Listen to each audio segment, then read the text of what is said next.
The next one is what he calls watch your language. So don't curse at people, right? That's right. Yeah, that sort of thing. That's not exactly what he's talking about, right? Yeah. He says much of our Christian lingo sounds like religious noise to outsiders. So what the idea here is we need to watch what we're saying in terms of our Christian lingo, right? Or Christian-ese. That's right. So worse, he says Christian jargon can be misleading.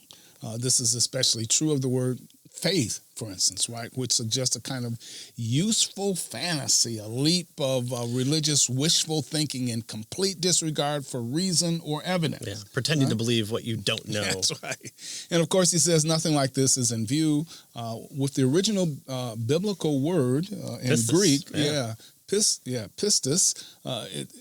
Still it's the way many people mistakenly perceive what we're talking about when we use the word faith, right? Definitely. And so he says to solve this lingo problem, right, he says he makes it a habit of finding and using substitute words, synonyms for religious terminology to brighten our conversation and improve our communication. Right. He's not lying. He's just taking the kind of almost the religious, I've heard this before, aspect away from it and saying, this is what I mean by this word. Yeah, exactly. Faith and science are opposed to each other. Confidence and science are opposed to each other? Or don't you have trust? Don't you have confidence in science? Isn't that a good thing? Right. So instead of, quoting the Bible or the Word of God, right, both of them, he says, may be dismissed, why not cite Jesus of Nazareth said this, right? If he's the one you're quoting. There, and that's exactly what's going on. You bring more precise and that sort of thing. When referring to the Gospels, try citing something like this: the ancient biblical evidence or the primary historical sources. Which is what the Gospels are. Yeah, right. For the life of Jesus of Nazareth. Say something like that. So that allows us now to speak in a way that the communication is meaningful and understood, right? Substitute trust, he says, for the exercise of faith. So not faith, but trust, right? I have placed my trust in Jesus. So, and really, that's a more precise meaning towards what the original had to say anyway, right? I believe my wife is faithful. I trust her. Right.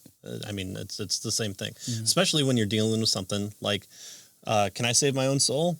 No, probably not. In fact, I'd probably screw it up even worse than if I was just, made unaware of it. If someone told me, quick, save your soul, I'd probably fumble it really bad. And so drop it, break it. My trust is in Jesus. Just like how if you go skydiving, and I probably butcher Tim McGrew's example in a debate where he says, if you go skydiving and the instructor packs your parachute, you have trust in him. You have faith that he packed it right because he's the guy that you're paying to do it. Right. And so your knowledge is of who he is, right? The parachute instructor, he's done this 6,000 times. He hasn't had one issue.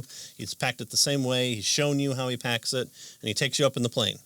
Now jump. The act of pulling the ripcord is an act of faith. Wow, an act of trust. I believe this, or jumping out of the plane, I guess. Yeah, and both. And knowing to pull it. Yeah, right. So this, so we're to watch our language. We want the clearest and most compelling words that we can find to resolve difficulties and, to help us communicate. I would say truth. too, especially in this day and age when Christianity is dying, whatever that means, people aren't exposed to these types of language anymore. Yeah. And they might have misconstrued it. They've only gotten every sitcom has the terrible Christian who has an abortion at the drop of a hat and doesn't really believe in God or wants it really to be true. And so that's the type of kind of presuppositions they're bringing in, and you have to dispel it. When I say faith here, I mean clear it trust. up. Yeah. Especially if people are writing books saying this is what Christians really mean when they say faith. Don't let them get away with it. Okay.